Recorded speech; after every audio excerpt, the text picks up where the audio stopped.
in my community engaged research, and I do it well, so I'll share them with you. First and foremost, I think one thing that we must remind ourselves is that we are active participants. That participation that is equitably distributed is key to relationship building. Community partners are often heavily utilized for data collection, and they're seldomly involved in other aspects of the research continuum. This distribution of labor and of participation is often efficient for the researchers, but it's undesirable for the community partners. We always should follow up and keep our word. We as academics enter a space in which we make a lot of promises, explicitly or implicitly, and we often do not keep them. Our community partners are operating in a resource-deprived environment. And when we make those promises and then we don't keep them, we cause immense damage because we leave and we leave in our wake empty promises. We should receive feedback in its various forms. And what I mean to say in that is that we should be paying attention to whether and how we're interacting and whether that is a positive experience for everyone involved. Community partnerships are often very traumatizing for our partners. We are asking them to dredge up and invite the people that they serve to dredge up a lot of trauma. And we often enter that room as observers, and we often act in ways that lead to consequences for our community partners. And then we leave without receiving feedback about our actions, about our understanding of the world that we have shared with them or that they have shared with us. It is critical that we receive their feedback, and I will give you an example. And I wonder how many people are on Zoom, because I'm going to kind of put myself out there for a second. No, I don't want to, All right. So I'll tell you. So the salient experience that leads me to this point, I conducted a community engaged participatory research project in which we launched an anti-stigma campaign, an anti-homophobia, a community-wide campaign, a kitchen sink campaign. And we involved our community partners intricately in the process.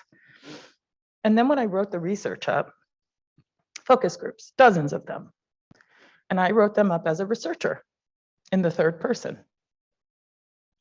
All kinds of hurtful things, quotes that were said without being contextualized. I thought that in doing so, I was reporting the information. And so I offered my white paper to the organization, and then I went about my research and I was going to build these messages. And then we had a meeting scheduled to talk about my message recommendations. And when I turned the computer on to have this virtual meeting, I had my very first graduate student with me. And when I turned the computer on, the entire organization was sitting around a table and they read me.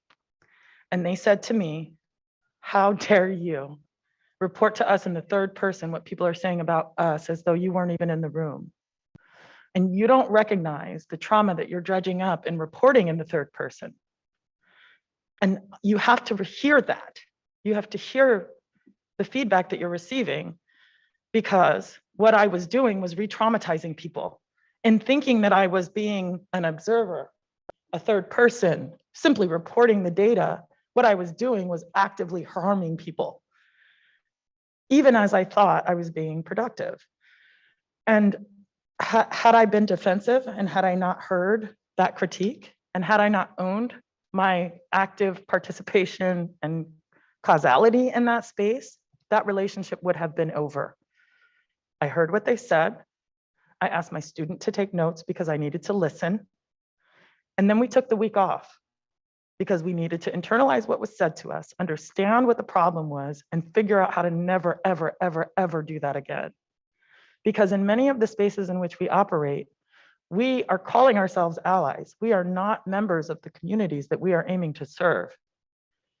And that leads us to a bunch of blind spots, and that's humanity.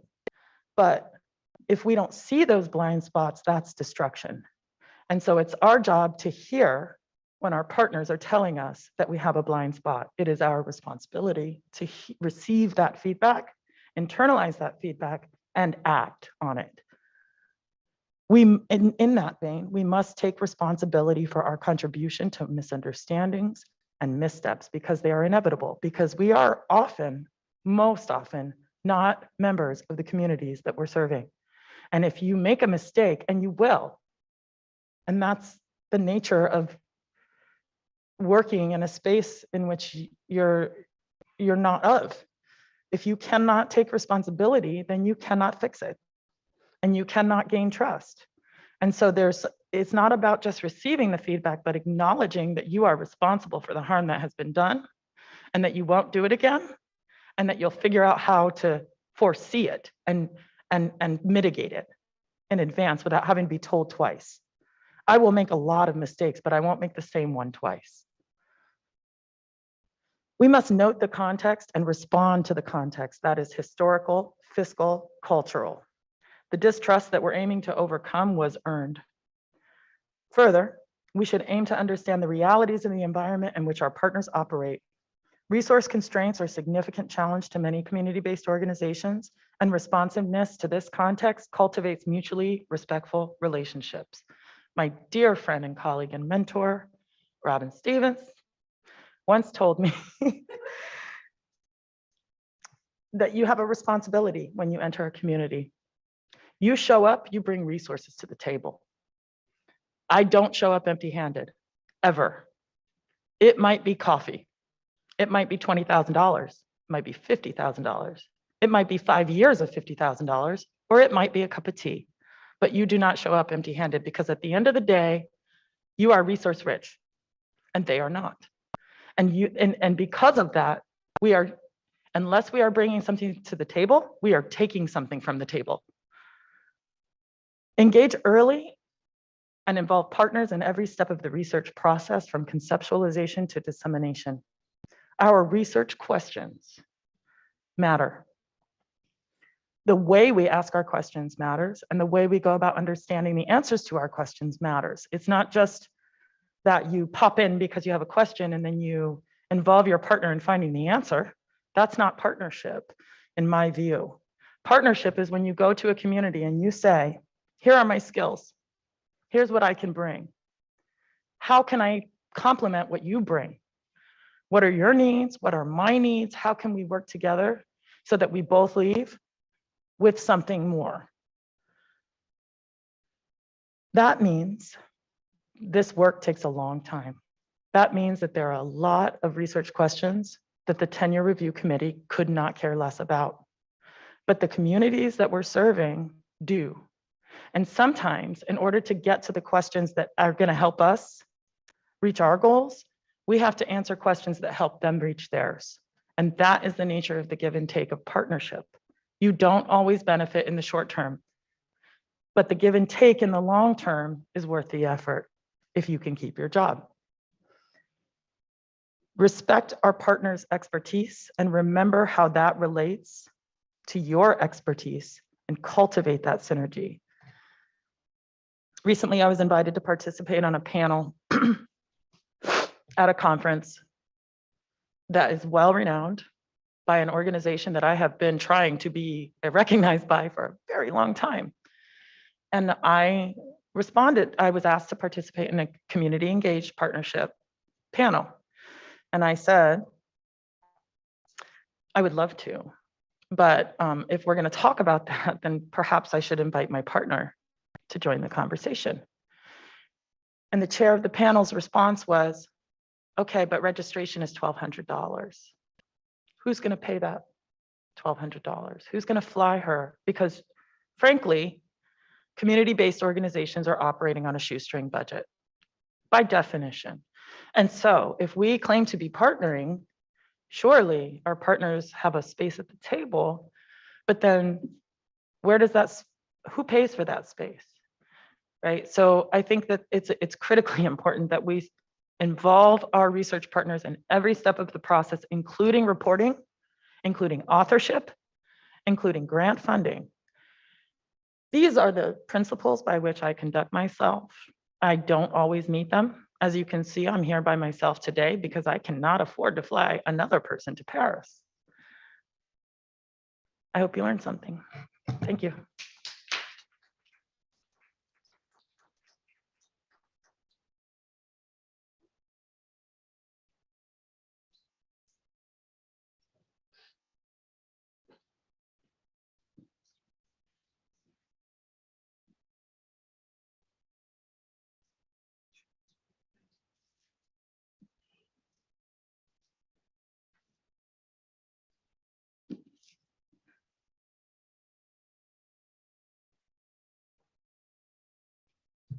Morning, everyone. My name is Andy Tan. I am at the University of Pennsylvania's Annenberg School for Communication.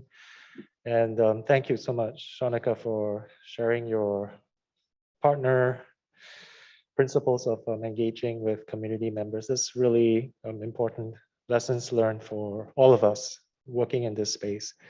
So the work that I'm presenting here today is Project Resist. It's a 5-year project that I'm collaborating with Dr. Ashley Sanders Jackson, along with community partners listed here and other co-investigators across different parts of the US. And I'm showing you all of our team members here on this project because the first key lesson to take away from working in CBPR or community engaged research is it takes a village. This is not work that can be done individually on your own, in your cubicle, in your office space. You have to be out there speaking with, listening to community members and sharing expertise, sharing resources in order to get this work and learn important evidence to help change the needle and address health inequities and health disparities. Next, please. So today I'd like to briefly share with you our study team and objectives, and also dive into an overview of the iterative engaged research process. And this was an intervention study where we are designing culturally tailored anti-smoking messaging for young adult women who identify as some sexual minority. And the objective for this work is to utilize a combination of theories from communication, from implementation science, from CVPR, community-based participatory research principles, to better design anti-smoking messaging that are not harming the community, and are going to be effective in reducing smoking and smoking-related health disparities in this population. And then I'll share a few lessons learned from the past 2.5 years of work with the study team. Next, please. So back to my first comment earlier about it takes a village. This is a visual representation of where all of our co-investigators, our community advisors are located, from all the way in California to Florida, Rhode Island, where we are based in Pennsylvania, Michigan State University in Lansing, as well as Ohio, Columbus, Ohio. Next, please. So this is our key study objectives. So a very high level overview of what we're trying to achieve here in this 5-year study. We're trying to generate the evidence base for an anti-smoking messaging approach. I'm drawing from inoculation theory and also implementation science to best reduce the smoking prevalence among young adult women, 18 to 30, who identify as sexual minority. And one key question that we wanted to raise is we don't want to build an intervention that will not be adopted and utilized widely. So we wanted to ask this question of supporting, how do we best support later adoption and implementation from the design phase of this intervention, rather than waiting for at the end of the 5 years of this project to determine, oh, okay, we have this intervention, what do we do with it now, to make sure that it's widely used and widely disseminated. So we're building on the expertise of our study team, involving and integrating a conceptual framework that draws from communication science, including inoculation theory, but also public health theories, including the minority stress theory and the resilience framework. as well as implementation science and community engaged research. Next, please. So just to briefly share with you, there were two main activities that kept us really involved and engaged over the past 2 years, which is the message design and pre-testing process, which was a very iterative process to make sure that we're getting things right. We're hearing from our partners what's working, what's not working, what's potentially traumatizing or stigmatizing that we should not be doing, as well as what might be resonating, salient, and culturally appropriate for young adult women in this age group and who identify as sexual minority. And the objective was to create 20 culturally tailored anti-smoking advertisements that are professional quality, obviously, that we can use as stimuli in a randomized controlled trial. The second main activity that we were engaging in the past 2 years was a series of key informant interviews with stakeholders who are serving in LGBTQ plus serving organizations. So from a range of ages to a range of health issues, they were not all SGM organization leaders working in the space of tobacco control. So we want to hear from them, what is it that will get you to use an evidence-based communication intervention that we're thinking of building or in the process of building right now? What are the barriers and facilitators for adopting such a communication intervention in your context, in your population, so that we can use those lessons learned to make sure that we're integrating those features in our anti-smoking messaging from the get-go. So we're not waiting until 5 years to figure out that this is not going to work. No organization will use this effectively. So we wanted to address those as we're designing our intervention. Next, please. So this is a very high-level schematic of the iterative message design and testing process that we utilize. Ashley will tell you that this is probably over, simplifying and too beautiful, and the actual process is much more involved, much more complicated, and much more sort of requiring a lot of hair pulling and over the past 2 years. But one quick lesson learned from this process is involving our community advisory board members. There were 4 of them, constantly, getting early feedback often at every step of the process, even down to the level of asking them, do our survey measures make sense? And so from the very beginning, we did not want to be creating finished anti-smoking messages and showing them, do you think this work or not? Then why not? We started very, very, very early on asking them to comment on arguments rather than actual messages. And from that series of inputs, we started building on getting comments from them in terms of images that we should be using or not, before we combined and merged the anti-smoking arguments with the images that they thought might be resonating, and then getting another round of testing and feedback among young adult women and also from our advisors, and integrating all of those inputs to develop the close to final set of ads that we felt reasonably confident that will work. And even then, we were not fully satisfied. We wanted to make sure that we have quantitative as well as qualitative information to make sure that we're not doing harm and causing more reactance or more stigma in the messaging that we're using, and B, that these messages are viewed as culturally appropriate and tailored to the needs and the identities of the women that we're hoping these messages to influence and not pick up smoking. So we did 2 rounds of close to final ads pre-testing before we refined and selected the top 20 that we are currently using for a randomized controlled experiment. We just wrapped up our survey recruitment for this round of randomized controlled experiments among 2,000 women, finally, over a period of 8 months or so. And we're in the process of analyzing the information right now. So next slide, please.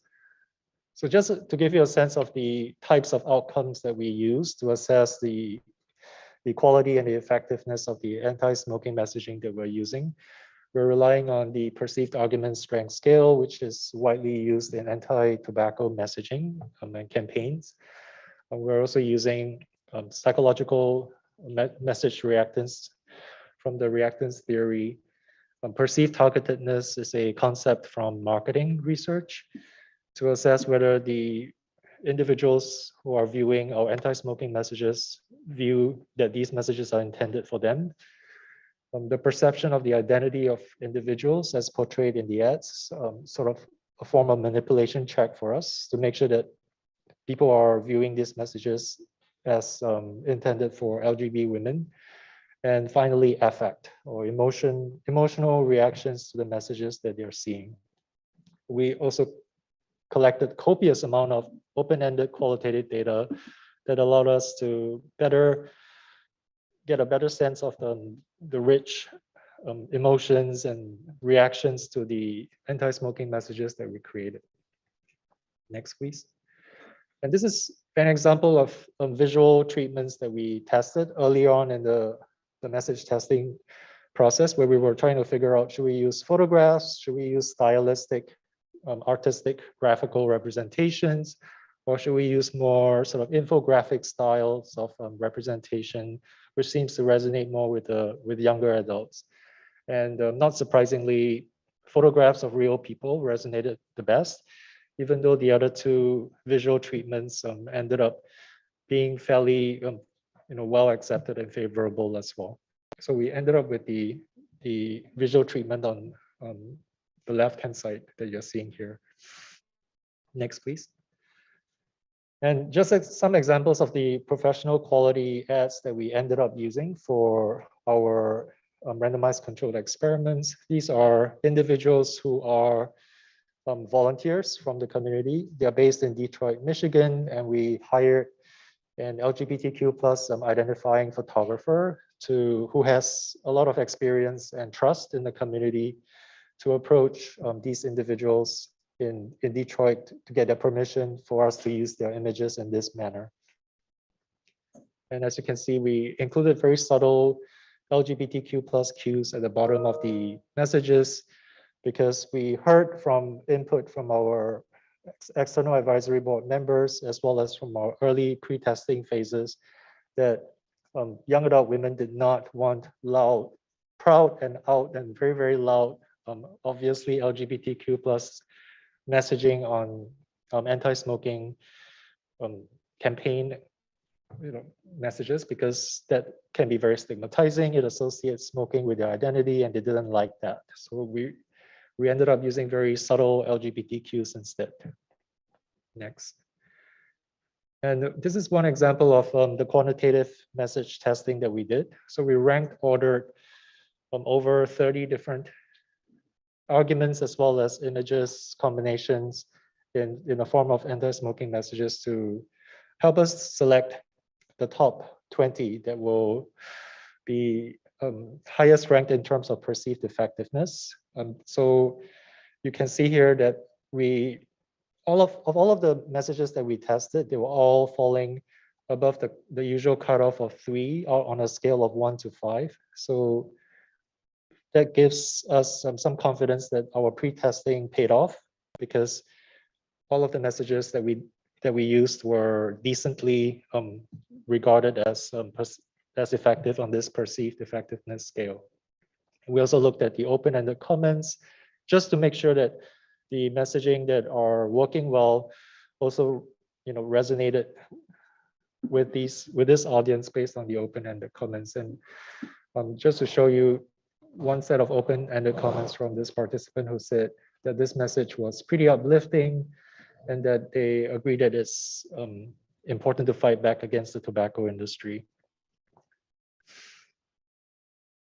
But on the other hand, another individual said this one is a little cheesy, but they thought that this was empowering and that it's important to consider how the tobacco industry is targeting specific groups above others. Next, please. And very quickly, I know I'm running out of time. There were key themes that we drew from the key informant interviews. We interviewed 22 individuals from 18 different organizations. And we learned that there are key gaps in the way that community organizations think about when they are deciding whether to adopt an evidence-based intervention for their communication and health promotion activities.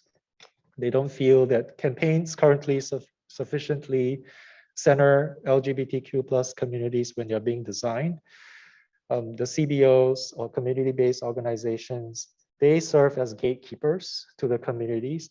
And without working with them and through them, it will be impossible to negotiate the use of any evidence-based intervention and making sure that it gets adopted and used in the real world. Community consultation is always expected in evidence-based generation, intervention development, adaptation, and feedback. So they want to be at the table. They want to be part of the design and the thinking process in building, in developing, in testing, and in reporting of the evidence at every step of the process. So this came to two different opportunities. From their inputs, there's a need to develop evidence-based interventions with and for LGBTQ plus populations and the organizations that serve them. And the second opportunity is to make sure that we're providing supports and resources for the CBOs as they assess, adapt, and pilot evidence-based interventions. So we have about 2.5 years more in the remaining timeline of this project to make sure that we are putting our resources where our community partners are telling us we should be. And with that, I would like to move on to the last slide. So some key lessons learned. Feedback. Listen, listen, listen. Obtaining feedback early and often is really, really critical to make sure that we're not using up our resources and ending up having to start from the beginning again and redo the work that we're doing. Pre-testing message elements separately, making sure that you're testing the arguments, the images, the finished close to final versions multiple times to make sure that you're not missing anything important. Using inclusive and authentic images. So our very important feedback from our community advisors was don't use stock photos. They are overused, they are too cheesy, they're too glossy. That's the word that they use. So approach individuals in the community and get their permission to use their images. Triangulate using mixed methods. A combination of quantitative and qualitative methods really enrich our understanding of the key messages that we're developing for specific communities. Multiple challenges to doing this work. As I said, this takes a village. It's very resource and time intensive. Many conversations that I have with Ashley, with our community advisors, with our investigator team, struggling with additional steps that we needed to do as we learn more. We needed to reframe existing campaign messaging to be more positive and uplifting. Current messages are very fear-arousing and negative and will not resonate with this population. Recruiting is a really challenging process during the pandemic, and we needed to make sure that we're engaging with our participants and stakeholders at every step of the way. Finally, data organization and synthesizing all of the streams of inputs that we're getting can be very challenging as well. So make sure you work with very patient co-investigators and a very dedicated and committed cadre of students, project managers, as well as investigators and advisors. With that, I'll end this talk and thank you everyone for being here.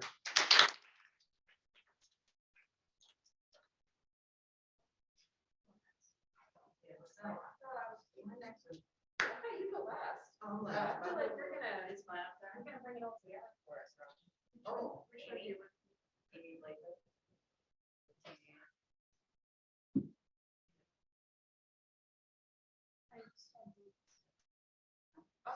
one that was a link.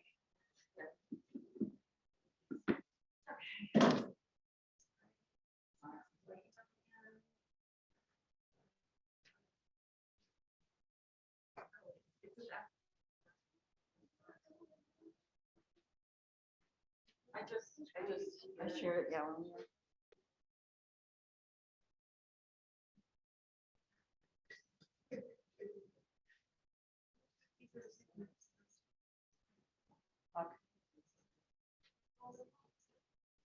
Okay, sorry about that. Good morning. Thank you for coming this morning. I'm Amy Blakely, and I'm going to talk about Project Teen Aid. And Robin Stevens, her name is under the page number there, is also an investigator on this project. And next slide, please. Before we get going, I just want to acknowledge the rest of the team, my village. We have several investigators and staff, and also many, many students who have worked on this project. But we're just gonna, okay, get started. So next slide, please. Okay, so before I get into the actual project, why are we looking at sports and energy drinks? So although sugary drink consumption among youth has basically been declining, consumption of sports and energy drinks has been increasing over time, and they have a lot of sugar, and they make up a big part of the added sugar in their diets. And this is important because there's a lot of confusion, especially around sports drinks, whether or not they're healthy. They're marketed as healthy, they're marketed as improving athletic performance, and so we wanted to look at this. And advertising for these drinks target youth in general, and specifically youth of color who have more adverse outcomes associated with the increased sugar. Next slide, please. Okay, so this project has a lot of different components, but there are three main activities. The first one here was to content analyze the advertisements, sports and energy drink advertisements of the popular brands. So Gatorade, Powerade, Red Bull, Monster, all the big ones. We wanted to look at the persuasive strategies they were using and break down the different features of the ads. And then the second activity was to identify key beliefs, salient beliefs using a reasoned action approach. We used focus groups and surveys to try and figure out how we can reduce consumption or avoid consumption. And so that was our target behavior. The important thing about this is that we treated the drinks separately. So usually they're mixed together and just categorized, sports and energy drinks as one category, but we recognize that they're drinking them for different reasons. And so we're treating them as different behaviors. So reducing sports drink consumption and then reducing energy drink consumption. So that was really important here. And then the third activity is what I'm going to talk about now, which was to engage a youth research team, or YRT, to develop theory-based media messages. So this is the unique component. It was really different than having a youth advisory board or community advisory board. We were engaging youth from the beginning of the process, trying to impart them with research skills, paying them for their time, and having them develop the messages. Next slide, please. We called this program the Health and Media Summer Scholars Program. Lots of acronyms here, you can tell. Teen Aid, I don't even remember what that stands for, but HMSS. What? I guess so, yeah. I don't know. We went through a lot of, I thought it was like advertising, something, I don't know. Okay, so we recruited high school students, about 8 to 10 of them, from Delaware and California. Rutgers University was part of this too, but the students ended up coming from the University of Delaware and USC. Juniors and seniors, we had an application process, and really we recruited through existing networks that we had through local area high schools. It was a 5-week program, about 10 hours a week, and we paid them the equivalent of about $15 an hour.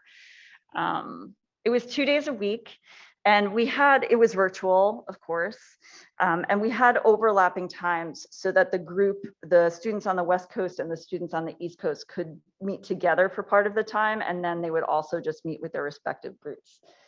Next slide, please. The groups were facilitated by a graduate student and an undergraduate student, and then the team investigators sort of popped in and out according to the program, which I'll show in a second. So we had a few goals here. One, we didn't just want to develop the messages. We also wanted to educate the participants on message design and messaging strategy. So this was our part of trying to impart some sort of research skills. We talked to them too about focus groups and how we obtained some of the data that we're going to be working with, survey research. Then we wanted to come out with messages as deliverables that we could use for future testing and projects. And then the third was to establish social media accounts that we could share the messages on. Next slide, please. Okay, so this was just a brief summary of our program. It was a 5-week program. So week 1, we did team bonding activities, various, which was tough over Zoom, but they did various homework activities, scavenger hunts in their houses, things like that. We taught them about sugar sweetened beverages, right? So they're drinking Gatorade and energy drinks. So why are these problematic? The second week was all about persuasive messaging. And that's when we had investigators come in and out and give short little kind of presentations on different, fear, humor, narratives, exposing deception, these main strategies that we were interested in. We didn't dictate to them which strategies they needed to choose, but wanted to give them ones that we thought might be appropriate and have them kind of pick. And so we went through those. And then week 3 was when we talked to them about the beliefs that were identified through our elicitation and how we could incorporate them into the messages and start sort of creating those. Just really briefly, the key beliefs that we looked at were teeth, actually. So it was interesting to see Andy's presentation. So preventing cavities and tooth loss and decay were important for both behaviors. Just being healthier in general. And for energy drinks, avoid becoming addicted. So addicted was a big belief for energy drinks. And then the rest of the time was devoted to designing. And so they would design messages, share certain betas, get a little feedback, make some changes and design. So each team, we had 2 different teams, the West Coast and the East Coast, and team 1 and 2, and they would design several messages based on each of the beliefs. And at the end, they sort of reported back, they posted these messages on their social media feeds, on the feeds for the project, got a little feedback, and they had a final showcase too and shared final designs. Next slide, please. So after the program, we worked with some graphic designers, 2 high school students and 1 college students, to improve the ads a little bit and make them, a little more polished. And then we conducted focus groups online to give feedback, sort of iterative concept testing, but we could only do a few focus groups. It was kind of a tough time to recruit. And so we made some revisions after the first ones, and it worked out pretty well, actually. Next slide, please. So I just wanted to give you a taste of some of the ads that were created. This was one that had to do with the belief about teeth, which actually didn't end up testing so well in the focus groups. I'll get to that in a second. Next slide. This was the first 2 slides. So this was a carousel that they created for Instagram, sort of debunking myths. These were the first 2, and then next slide. They really liked the sort of monotone palette here and font. Next slide. And then these were the last 2. So, they would give the myth and then sort of try and debunk it. I don't know if you can read those there, but okay, next slide. And then here is one of the humorous ones. So that said, realizing sports and energy drinks cause long-term health effects, and then drinking Gatorade after practice. This was a popular meme that was on social media, so they sort of played off that. We were worried about this kind of calling out athletes, and we were wondering how that was going to play with the group. But in the focus groups, athletes thought it was funny and were open to it. So we'll see. Next slide. So just a few lessons learned here from a program side and a message side. So engagement was really challenging on Zoom, especially West Coast, East Coast. We did the groups in the afternoon so that both sides could participate, but it was in the morning for the West Coast teens, and they were quiet. It took them a while to ramp up. So that was tough. And then I think we learned that next time we would mix in the message development with the lessons in persuasive strategy rather than give all the information up front and then the design time, kind of mix it in. So when we taught them about fear-based messaging, then try and create fear-based messages. I think they kind of forgot as time went on what they had learned earlier on. And then for the messages themselves, when working with teams, you need fact checking. So we had to have a separate team of students fact check a lot of the content that was going in the ads because they were getting a little overzealous with some of the statements they're making. So you need to factor that in. They really just liked ads that had higher production quality. So in the focus groups after, that was really important, more so than some of the messages in there. The messages about teeth, I showed you one, they weren't very appealing. So that was interesting to us. We were actually surprised that the belief about teeth turned up in the first place in the survey analyses, but it did, and we wanted to test it out. The grant was funded by the Dental Institute. So we're like, let's see how this worked, but it didn't. So that was interesting. And then the focus group feedback stressed to us that the first messages in the Instagram carousel especially had to be really super compelling and draw everybody in. So we either through graphics or a little bit of text, but those were key. And I think that's about it. Just the next steps, we're just trying to figure out how to like really upscale this program. So this was, you know, kind of a feasibility program with about 10 different students, but I think it demonstrated the principles of this youth research team and approach really well.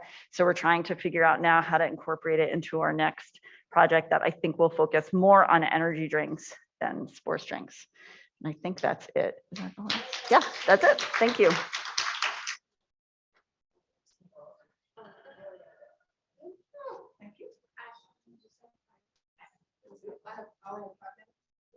Yeah, and including the questions. Well, then I don't need to get up here. Okay, we have 5 minutes. Hi, my name is Robin Stevens. I am the closer. So I will try to be focused on my main point. So basically, I'm here to talk about the ethics of doing community-based research. And I want to start with the floor. Good intentions are what led to the Tuskegee experiment. Engaging communities was a key part of the Tuskegee experiment, and yet it's one of the most reprehensible parts of our public health history in the United States, and not very recent history. It ended in 1971. So as we sit in communication, knowing how important it is, I mean, after the last 2 years, clearly we see the role of communication has been monumentally done poorly and well by people who are and aren't trained in it. It's important for us, communication scholars, to realize our research and the work we do, it matters in ways that affects the lives, livelihoods, and deaths of the people who we work with. Okay, next slide. So one, a little about me. I was trained to do research in Michigan, in Flint, which is a place where community partners are powerful and they can tell you what you can and can't do. And so that's where I come from. That's my background. And so coming into COM, it was really a surprise to me how little, not just COM, but also other places in public health and medicine, how little community engagement is needed to be a successful academic. And you can study health disparities and prosper and get tons of fundings and have no community partners. So I recognize that doing this work is not essential for success in your career, but I think it is essential. And the reason I come to this place is in all my training, one thing I left graduate school feeling over and over again, studying health disparities, is that I was a problem, that my people were a problem, that my Black people were a problem. No matter what disparity, no matter what health topic we were talking about, I felt stigmatized because the way that we are taught, the way we write our questions, the way we set up our papers. What do we start with? What problem? What's the racial statistic? How do we frame it? And so that meta message from someone on the other side is, we are something to be fixed. So if you're saying, what are the fundable areas that I could pursue, and they're driven by racialized statistics, you're absolutely approaching your work from a place where you're problematizing a people. And this, I think, probably transcends outside of the US context. If we had time, we could talk more about that. Next slide, please. My work is also at the intersection of the digital, which I feel like is just a wild place where ethics and community engagement and IRBs, we are working it out, and it is not clear what is ethical, what is right. And the biggest players have done tons of unethical things in terms of research. And what I see is that these technologies ultimately reinforce harms and health inequities. And so we have to actively work against them. They are not automatically or built to support equity. Next slide. So the baseline from the Tuskegee experiment is the Belmont report. I'm sure you're all familiar, if you're working in the United States with human subjects, of all your human subjects protections. But this is the floor. It is the bare minimum. And often the way that it is enacted is to protect the university from litigation. It is not about protecting people. I'm just being honest with you. So we've experienced some of the hoops you must jump through are about protecting the university from getting sued, not protecting the people you're working with. Next. So could you move this over? I'm speaking to you as someone who has gotten it wrong so many times and has struggled so many times. I could talk to you how I failed in each of these, but I think that's part of the process. So our ethical concerns beyond IRB should start with our intentions. For real, why are you studying this topic? Is it because it's a fundable area? Is it because it makes you feel better? Should you be studying this topic? Or is there someone who is better positioned to do that work? Like, I think you need to interrogate your position. Be honest about it. Two, our very questions, and this I struggle with daily. I know how to solve how to change an individual's behavior when the health disparity or the health issue is structural. So I know how to give a carrot, but I don't know how to create food equity. I don't know how to create a living wage. I don't know how to move policy. And if I did, then it would probably eliminate so many of the things we're challenged with. But I know how to use a theory to find an antecedent of an attitude. I can do that. So I think in public health and in communication have spent much of our training, much of our intellectual property, like we have great minds, but we end up spending it constantly on the small piece of the puzzle instead of actually trying to figure out how can we struggle towards moving towards structural change. So I don't have an answer, but I'm hoping we can shift. So, sorry, I'm really rushing. Two, I think, can you go back to the slide? Who's missing, who's excluded? We've talked a lot about that. I don't love community advisory boards. Why are your community members not your scientific co-investigators? Why aren't they getting paid salaries? Why aren't you transferring wealth? Your university is taking 60% in indirects. Why are you giving your community partners $2,000? I'm just curious. Does the University of Southern California really need $2.2 million more? And my community partner gets a TV, a lunch, and a $2,000 site fee? These are structurally oppressive practices that are sanctioned in the way we do research. Oh my gosh, the university policies. I can't spend time here, but often if you're doing this research, You are running into financial challenges with paying people through your university. Theories we have to consider our theories. Are they problematizing? Are they stigmatizing? Where did the behavior change theories come from? Who built them? What were the groups that were included? What nations and whole continents are excluded from the theories we use? What cultures aren't talked about? And our outcomes. Are we co-designing and sharing our technologies, our skills, our supports, our infrastructure, our data, our tools, the money, the credit? And when we put the little sentence at the end of our papers that say, future research should do this, or this would be the policy implications are this, that is not going to lead to policy change.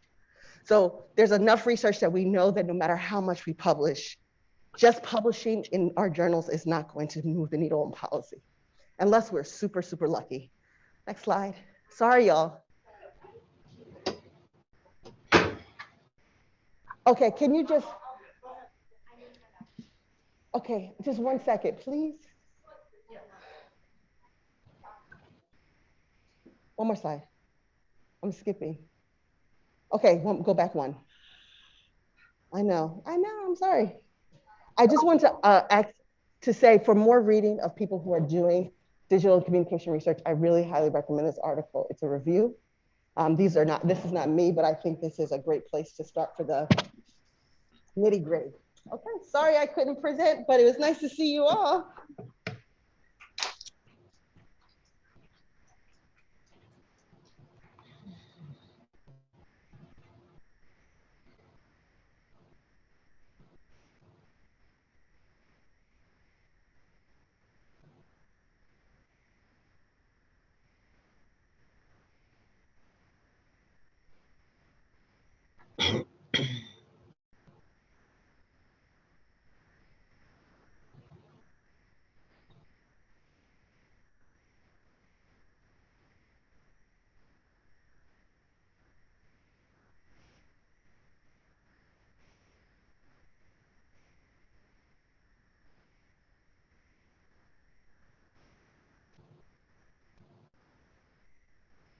The recording has stopped.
Good morning.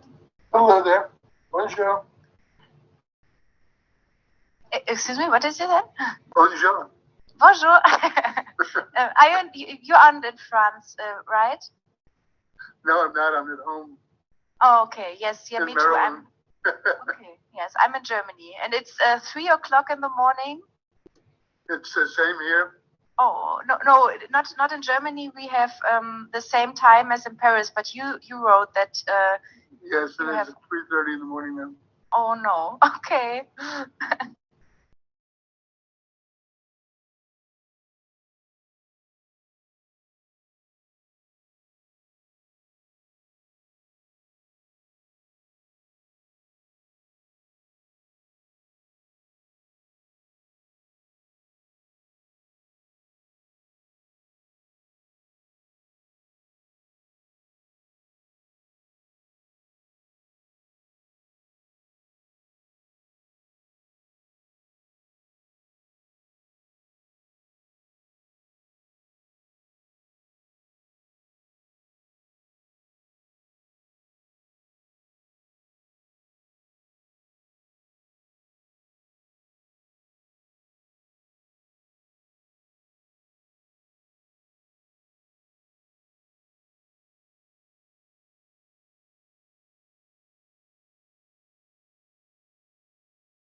Like we have a whole bunch of people, but we're the only one brave enough to show ourselves. They're all hiding. Maybe it's too early in the morning and everybody is still in bed. Or I do all my teaching online now, so I force all of my students to turn their cameras on so I Yeah. can see them. It's so much more fun to talk to people rather than to empty boxes. Turn your cameras on, everybody. someone wrote in the chat that they are not allowed to turn their cameras on if they are not hosts, I think. Oh, really? Oh.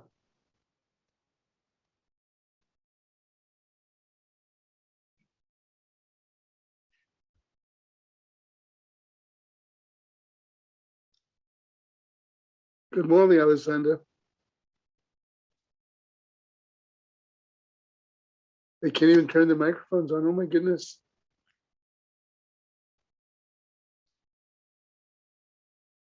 Terrible. This is a tyranny of technology. So we have to talk. Here you're forced into what they allow you to do. It's really a shame.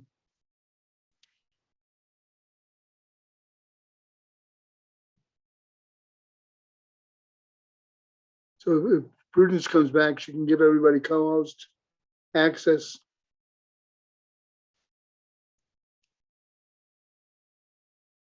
Disabled by the host. Yeah, Prudence is actually running 2 meetings simultaneously. Yeah. So she's finishing up another one right now. She may not be with us at the moment. Okay.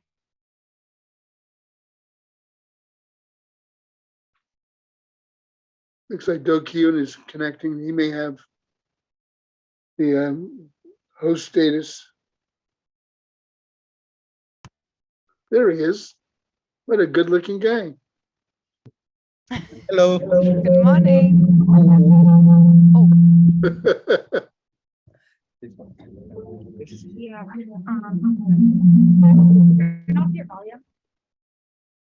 Turn up the volume. Turn up the volume. Making mute.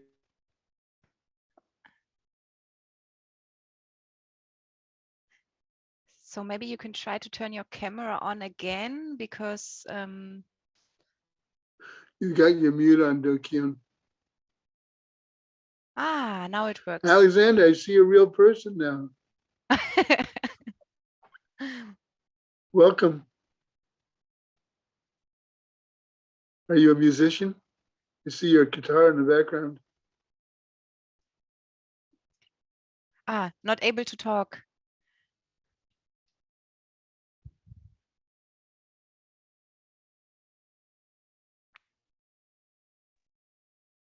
Hello. Can you hear me, Jerry? Yes, we can. We can hear you in Clearly? reverb.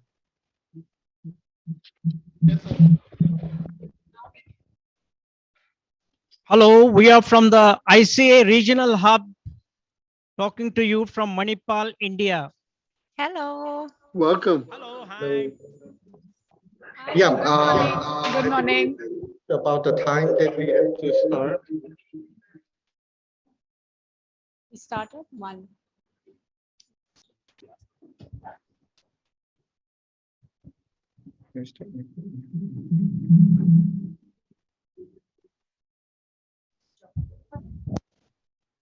Hi, Gary. I think now I can talk. Great.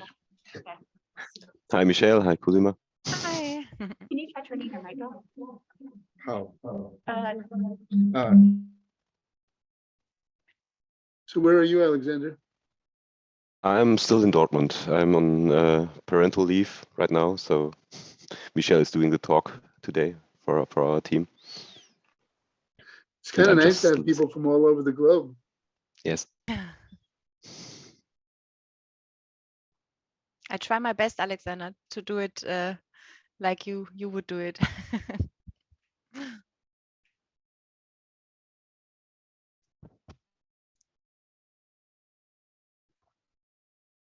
Okay.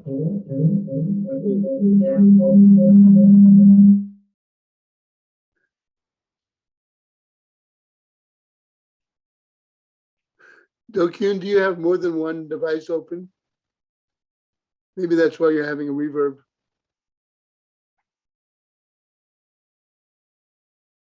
You're muted now.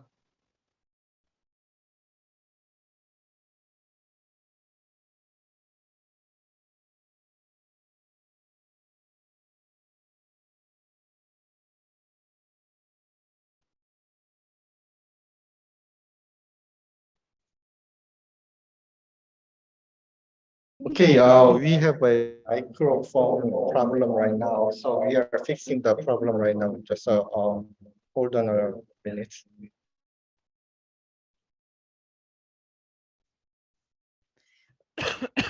You seem to be floating around your screen too, like you're on outer space. No gravity.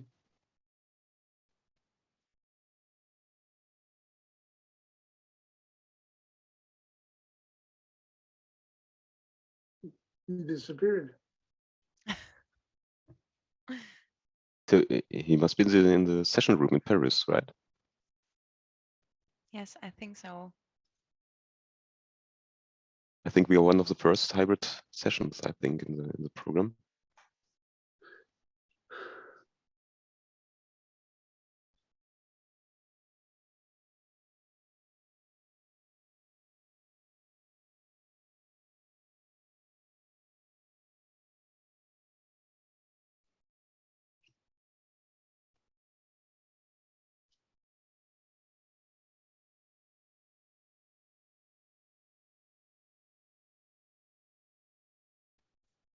Says we have 17 participants now, including the group from India.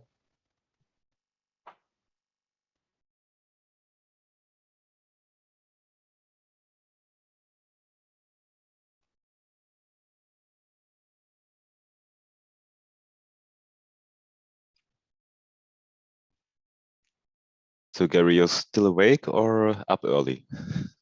I slept for a couple of hours, got about 2 hours of sleep, and then I got up and showered and woke up. Unfortunately, I have a full day of things to do today too. Okay. I'll be walking around like a zombie all day long. But if it's Which only is pretty one day, normal for me.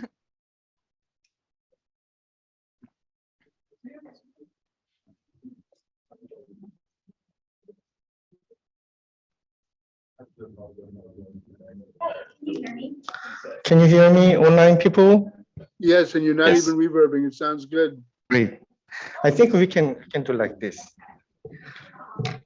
Okay, I'm sorry for a little bit delay, and let's get started. Welcome to our session.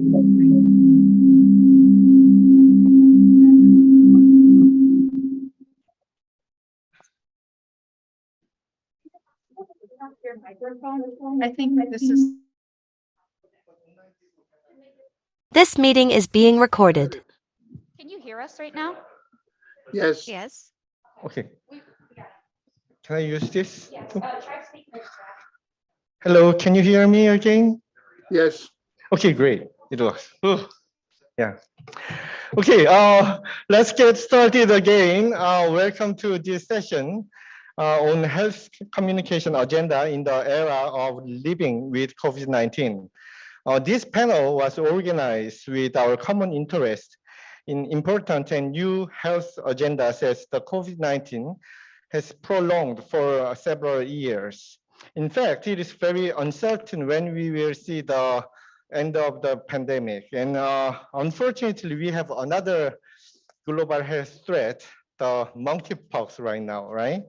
So having this situation, our panel focuses on how we health communicators can contribute to substantive and impacting health communication agenda setting for preventing further dissemination of the current pandemic and preventing future global health threats.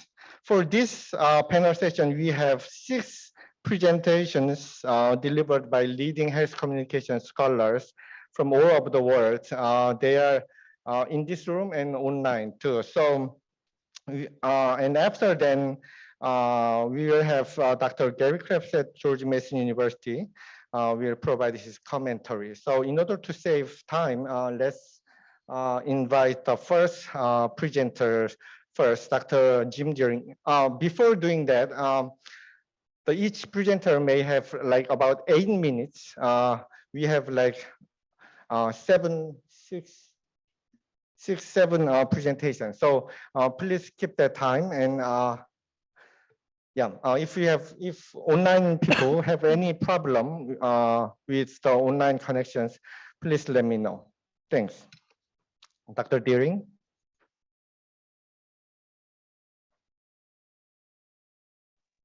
I thought I was going to respond. Do you want me to begin?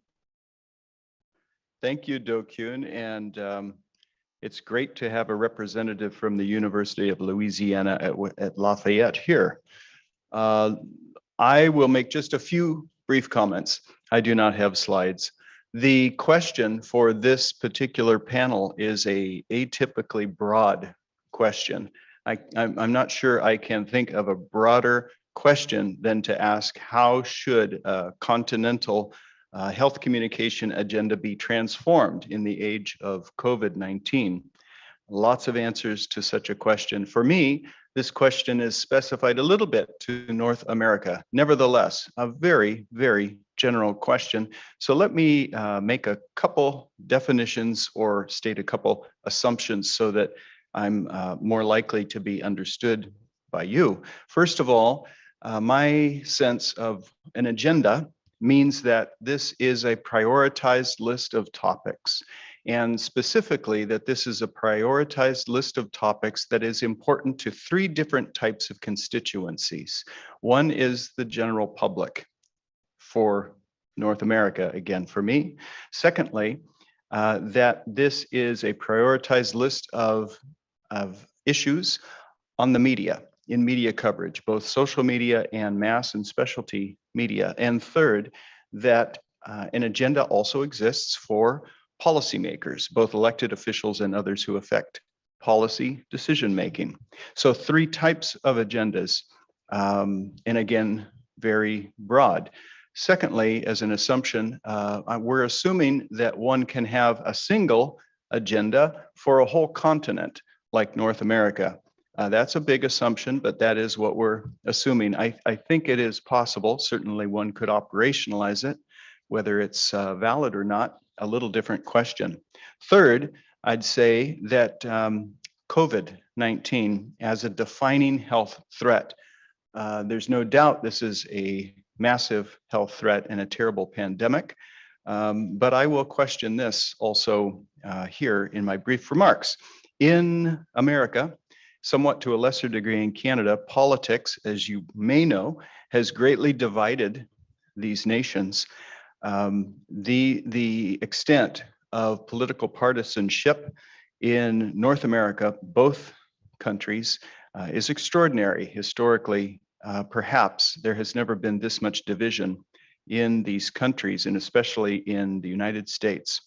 Nevertheless, it is clear that people in the general population in North America do in fact agree on many things, and they do share certain key values together.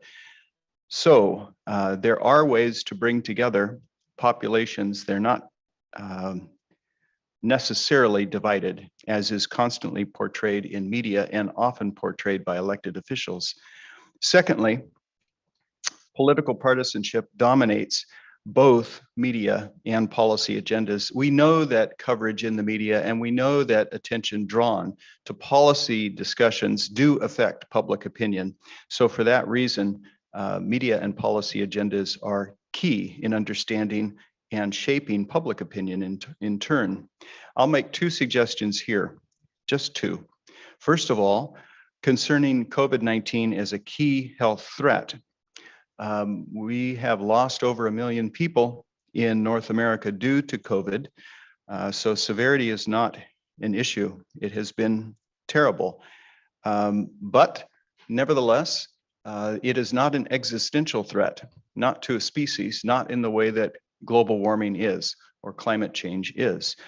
So from my perspective and the perspective of many people, climate change is a more considerable, longer range and more difficult threat than is COVID. Secondly, just a quick point about psychological framing and psychological priming and their relationship to how people interpret difficult issues like COVID and like climate change, both issues which have been greatly politicized in North America. I believe that health communication messaging and language must change considerably in North America. That is that the typical approach, including the typical approach advocated by many health communication researchers, that we emphasize facts, that we emphasize technical rationality, must change, because such emphases tend to elicit reactance, negative responses by about half of the populations in Canada and the United States. And this is possible to do if one especially focuses on solutions to problems of climate change, solutions to problems of pandemics, by emphasizing and communicating what some of us call multi-solving innovations or co-benefit innovations, and then only communicating the benefits that are not going to elicit negative reactance on the part of general publics, as well as policymakers, as well as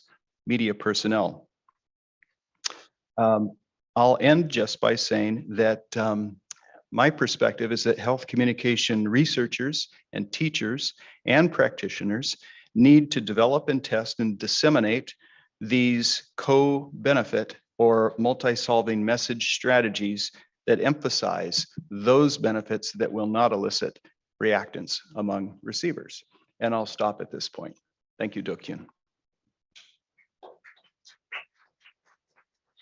Thank you very much, Dr. Deering. Our second presenter is Dr. May Luing from Nanyang University, Singapore.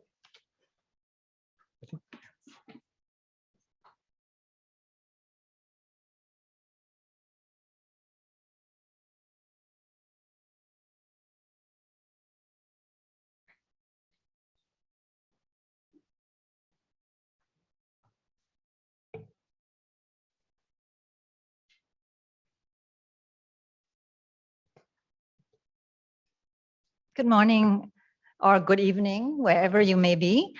Today I bring with me perspectives from Singapore. So kind of the opposite of Jim's experiences, which are in a very large, complex country. I come from a small country with only population of 5 million. And so our experience in COVID, while it has been severe, is also quite unique. Next slide, please. We're doing this manually. I'm so sorry if there's a little bit of delay on.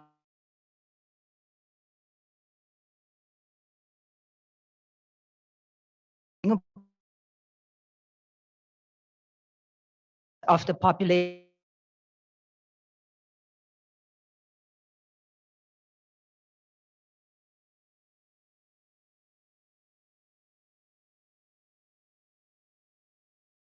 I think you're muted. Somehow you got muted.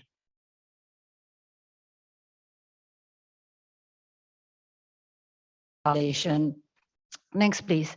If you look at the trajectory of COVID-19, you do, next slide, please. Yeah, oh, it's just slow. It's just really slow and where it's coming on. The spikes actually happened towards the tail end at the early part of this year with Omicron. But what I will show you next is that my research team has been tracking very closely the types of sentiments and also different types of public issues and the volatile emotions that the entire country went through. And you'll see that that happens very much in the early part of the pandemic, as opposed to the later part have these large numbers, which is what you would see in a typical pandemic. So that has a big learning experience for us. Next, please, Shelley. Thank you. And that is that the first agenda is that health communication as an infodemic, it really shaped and created resultant public actions. This is unprecedented with any other pandemic in the past. Next slide, please. And in the next slide, which actually shows the different types of emotional discourse, I've actually put down 4 countries. Singapore, I think that's the top left. On the right side, you've got India. Left side bottom is the United States, and the bottom right is South Korea. And the black line are the positivity scores. So you can see that in the United States, for instance, there's very, very volatile emotions. You get very big spikes going on. And Singapore in general, it was quite well managed. So it wasn't the number of cases that was driving the sentiments, but the type of health communication and the communication messages. Next slide, please. So that really, give us an agenda for how governments and health authorities communicate different types of messages, whether it is about lockdowns, whether it's about opening up, or it's about mask wearing and so on. It is that those different types of events create opportunities for framing health communication. So here in the Agenda 2, I've put down that it is so important. This is the Singapore government's Inter-Ministerial Task Force, which is made up of the Minister of Health, Minister of Education. So a number of ministers come together almost twice a week, and they give updates and very rapid responses to the population. And that rapid response has been very, very critical in the Singapore case. Next slide, please. We were actually tracking what's going on in the media as well as the policy responses. And the bottom part, you've got different types of events that's happening in the community. And on the top part are the government's policy. And just to show you how quick it was, next slide, please.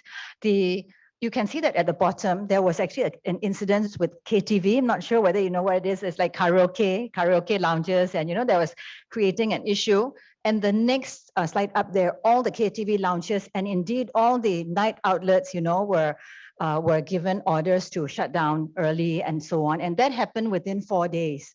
So kind of the task force, not so much what they actually did, but the type of communication they were able to put out at a very rapid scale was critical. And I think going forward, health communication, how rapid that communication is, how policy is brought to the fore is going to be critical. Next slide, please. I will just, our research team was also doing tracking. So where there was a particular issue and there was communication going out to the community, we were tracking whether that had any impact.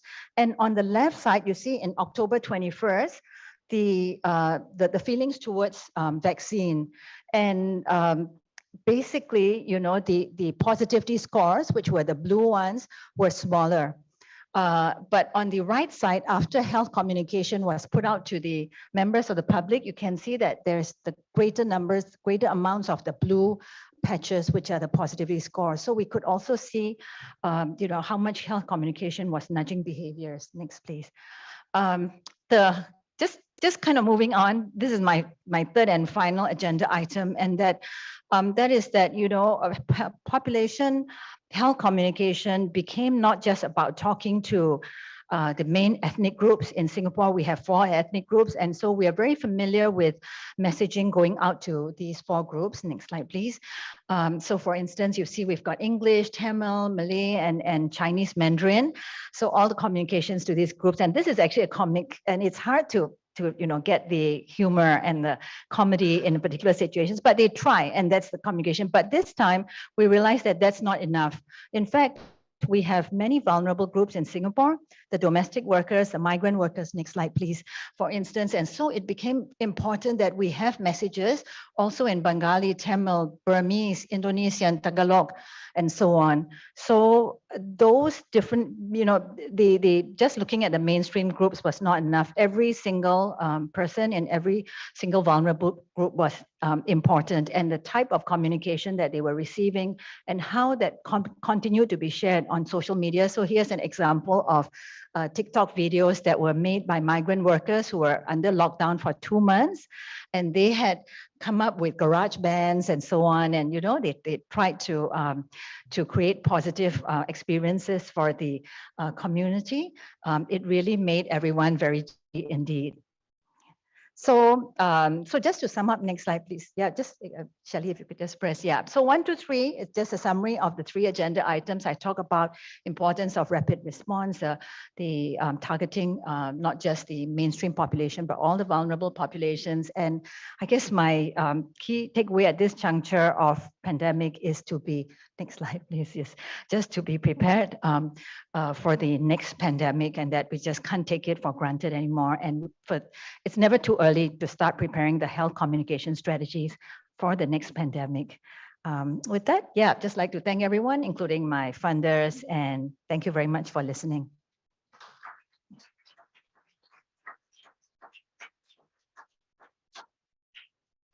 Thank you, Dr. Lewin. And I thought like it is kind of sad that we have to talk about next pandemic before we see the end of the current pandemic. It's kind of irony, so sad.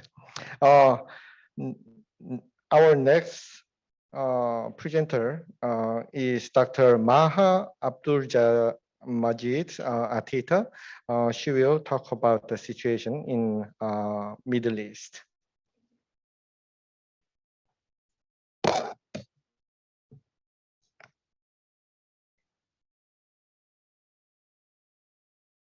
Hello, everyone. Good morning. Thank you, David.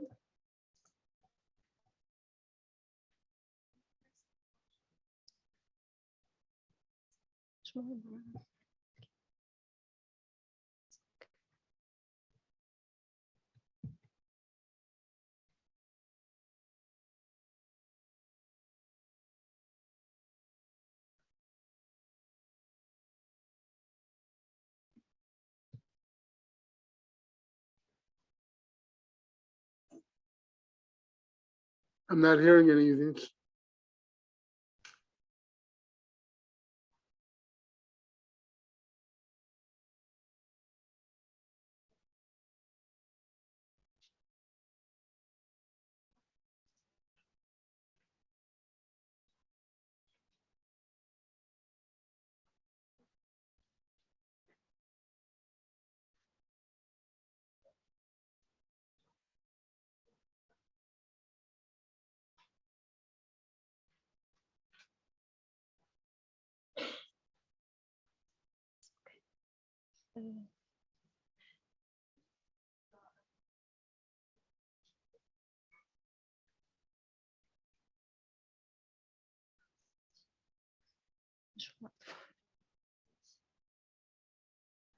خلاص يا رشا خلاص.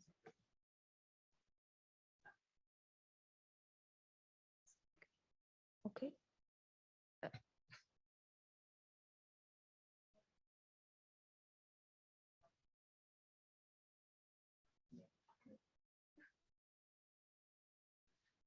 Okay, good morning. Hello, everyone. Our study is co-authoring between me, Maha Ataya from Ajman University, and Dr. Nagwa Fahmi from Zaid University in the UAE.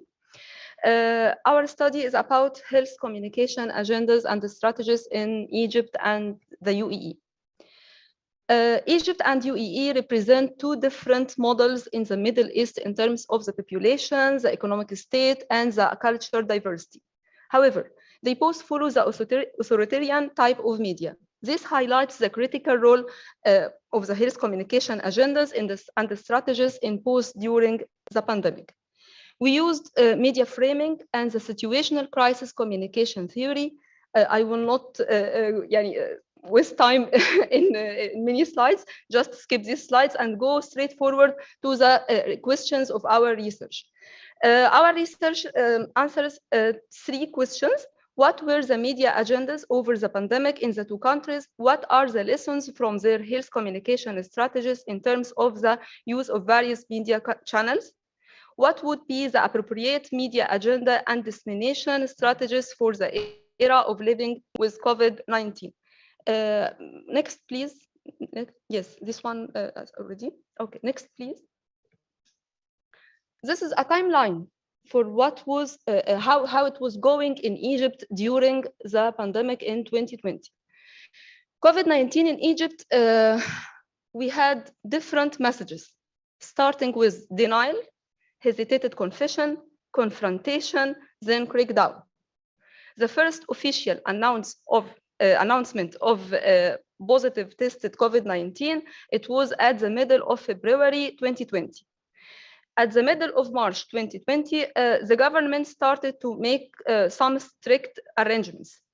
And so the media started to inform people what procedures they should follow.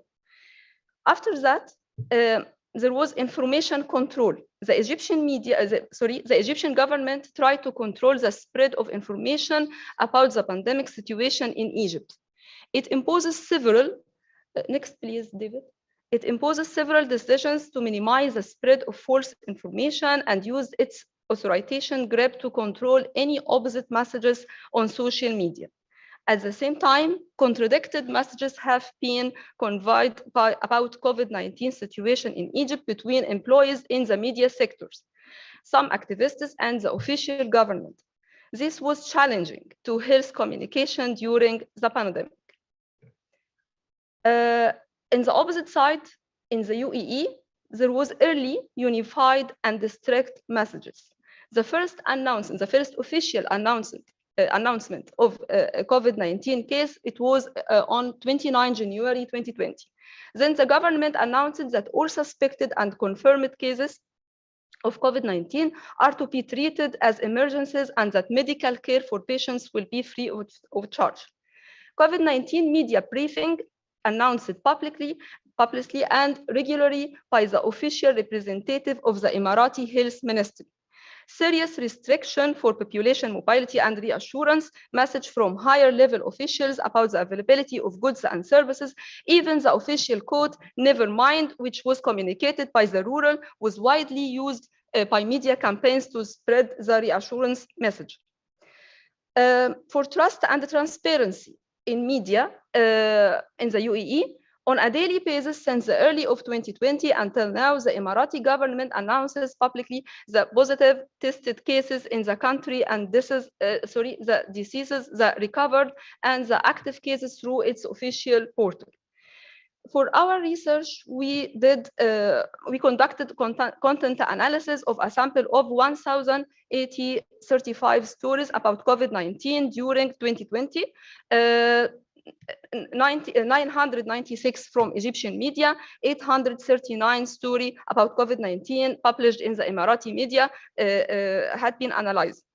All these stories were published through different media platforms, including TV, radio, print, and online news stories, and online news sites in Egypt and UAE, starting from January 2020 to the last of December 2020. I'm going to invite my respected colleague, Dr. Nagwa Fahmi, to follow.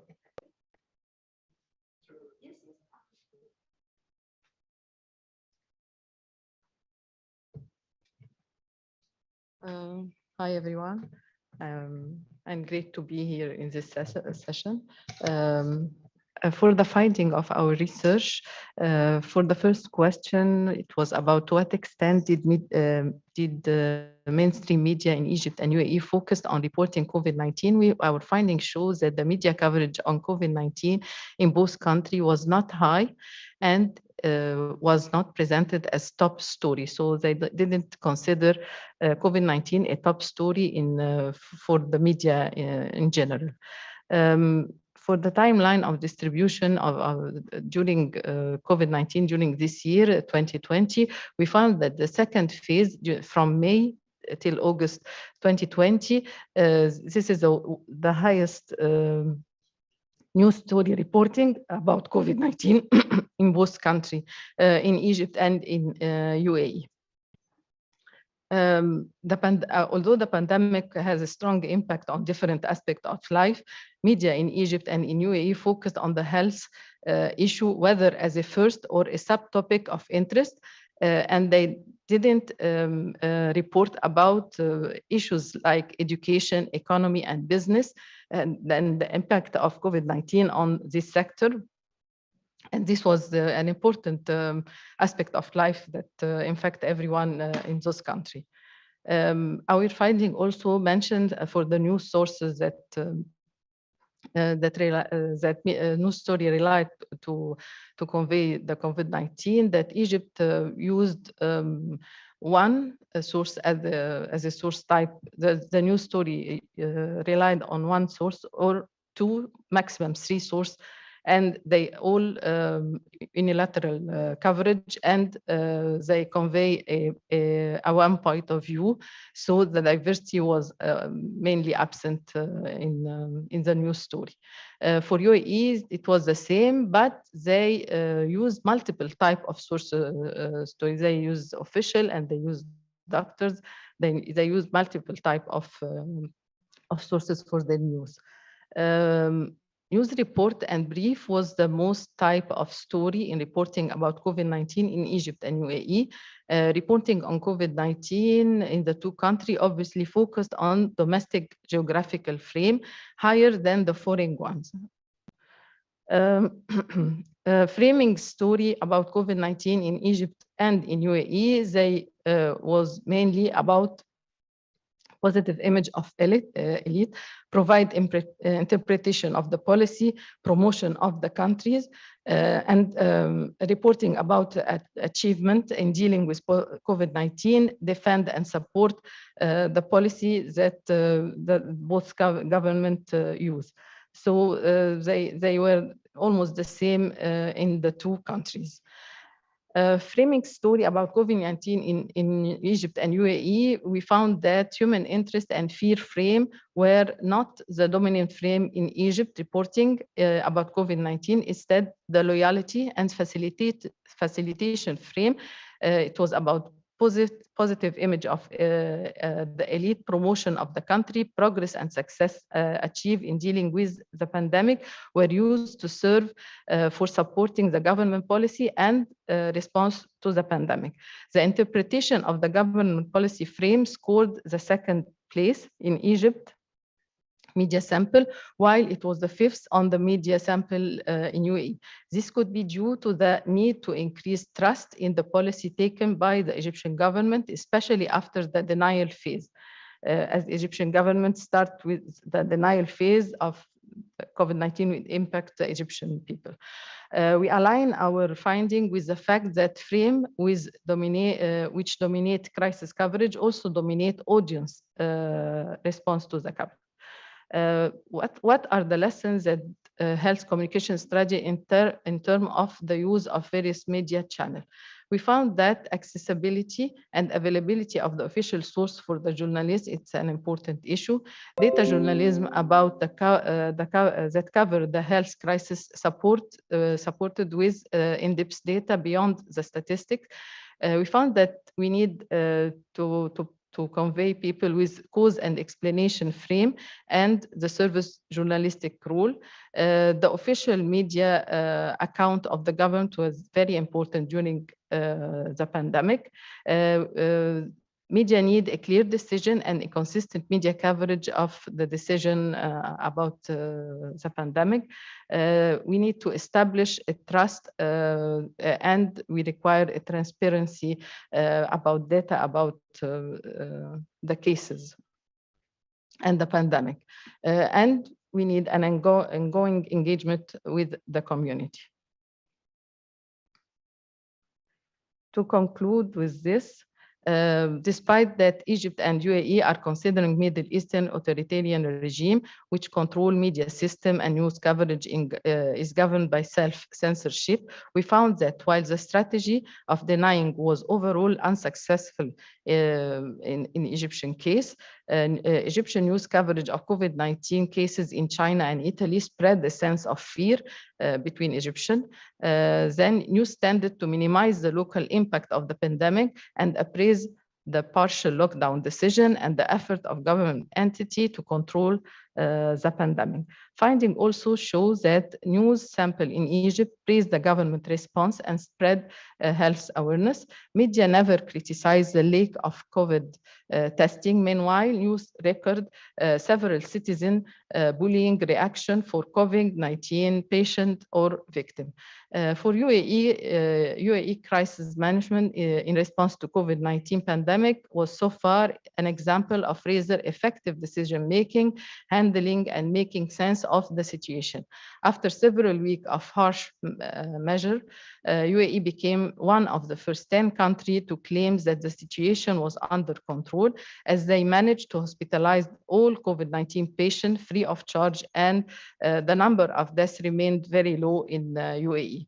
This high-performing Emirati handling of the coronavirus and the message about the coronavirus must be understood in the context of the competent administration and high trust society in the government, which the government there is reliable and professional bureaucracy ready for online adaptation and strong law enforcement and good economic situation and big welfare state and low population density. Thank you for your understanding.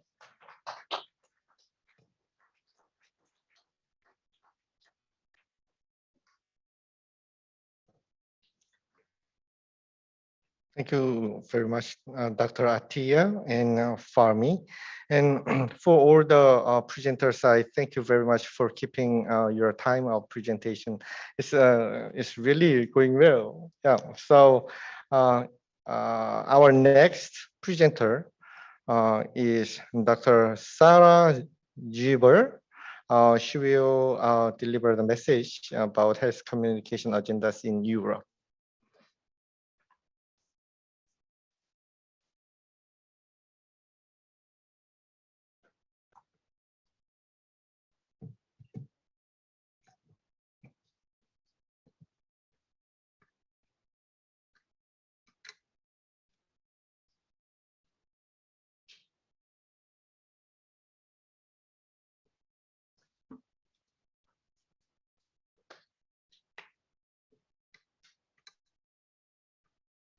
Okay, yeah. Thank you, everyone. I'm really excited to be part of this panel. So I've decided to set social norms on the health communication agenda. So this might be a kind of different presentation because I just focus on social norms, and I will provide some arguments why it's worth setting them on the health agendas. So I'm working at the University of Zurich, and it might be so in Switzerland that social norms particularly align with some cultural and system relevant characteristics there. But I think that also in general, this might be an interesting approach in democracies. So why social norms? Why do they have potential?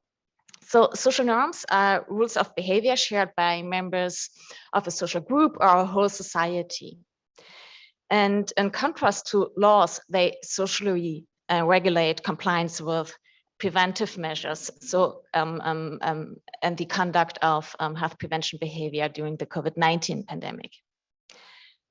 And herein actually, I think, lies the democratic potential of social norms, because in contrast to laws, they socially regulate behavior.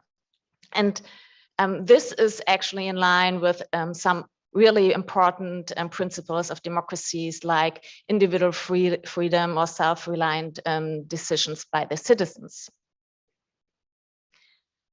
So hence the challenge for combating COVID-19 in the long run would be to establish social norms of preventive behaviors in a society. So this is the democratic potential, but there's also public health potential. Yes, thank you.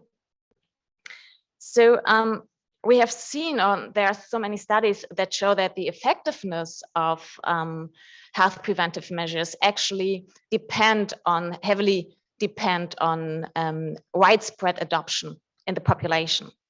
So we have seen this for, especially for the adoption of contact tracing apps. So in the media and the Swiss media, there were so many messages that we need more people who really adopt the app so that the app really can fulfill its function. But that was especially also discussed with regard to getting vaccinated. So there we heard much about herd immunity, and in the media there was a discussion about the extent, the proportion of the population who needs to get vaccinated to reach herd immunity. And this in the end means that these health preventive behaviors should have been or should have become a majority norm, meaning that the crucial part, the mass of the population should have adopted these behavior. And that shows that there's really a conceptual link between social norms and health preventive measures. And my last point is, and here comes in the communication science perspective, social norms are communicative phenomena. So at the individual level, social norms are perceptions of about what others do and what they socially approve. And these kind of perceptions are heavily formed through communication, because through communication, I learn what others do and what they approve. And this, when I say communication, I refer to news media, social media, but also interpersonal communication. And this is particularly true in a public health crisis, because here we rely on information from the media, but also because it's a situation of uncertainty, we orient towards the behaviors of others. So these communicative and normative potential is particularly high in crisis. So against this background, I've conducted a research project with colleagues from the University of Zurich, in which we investigated how social norms developed during the COVID-19 pandemic in Switzerland, and what role communication, news media, social media, but also interpersonal communication plays in this development of social norms. And what we have done is we have conducted a trend analysis in which we combined content analysis and a survey on a weekly basis. So for more than 1.5 years, we really on a weekly level ask the people about their normative perceptions and about their preventive behaviors, and we also conducted a content analysis. So why we still have to combine this data, I've brought some findings from other studies which we conducted in the context of this project.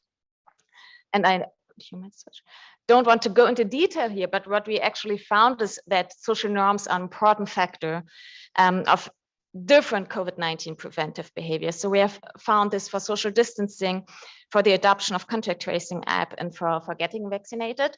And I've also conducted a study in which I compared the adoption of the contact tracing technology in Switzerland and Singapore. And what we found here is that for the Swiss people, the social norms that refer to the direct social environment are more important, while in the Singaporean sample, the people oriented more towards the norms of the whole population. And this really aligns with these different with the different cultures. So in Singapore, the high collectivistic culture, which really puts the focus on the whole community. So we also found that communication really plays an important role when it comes to setting social norms. It was interesting to see that the COVID-19 pandemic, when it comes to however, what we also found that despite this potential of social norms, one more, please. Yeah, despite this huge potential, and we can see that communication really can make a difference here, that it's really difficult to manipulate normative perception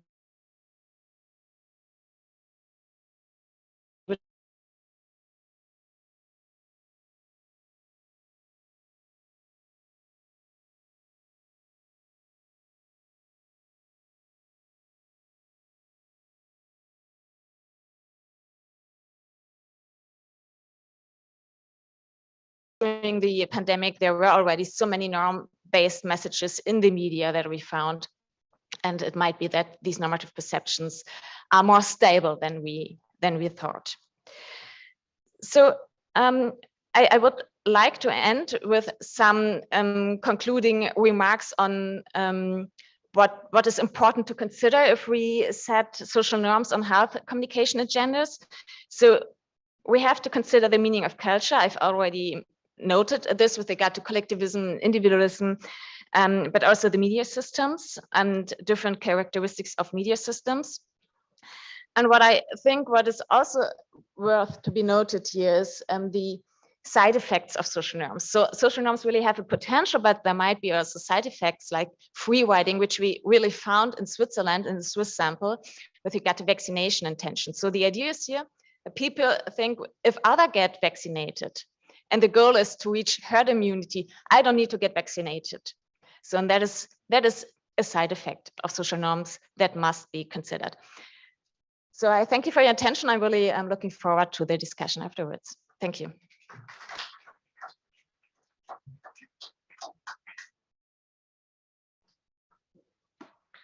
Thank you very much. From now on, we have online presentation. In my list, there are 3 presentations online. So let's see, just a second.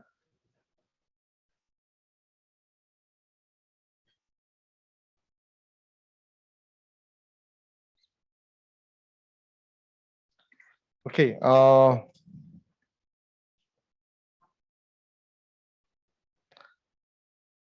Dr. Michelle, is Michelle here? I'm here, I'm online. Okay, great.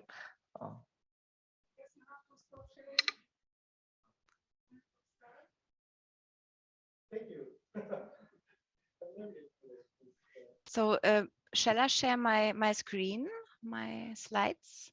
I think you need to bring down the other slides. Yeah, okay. So.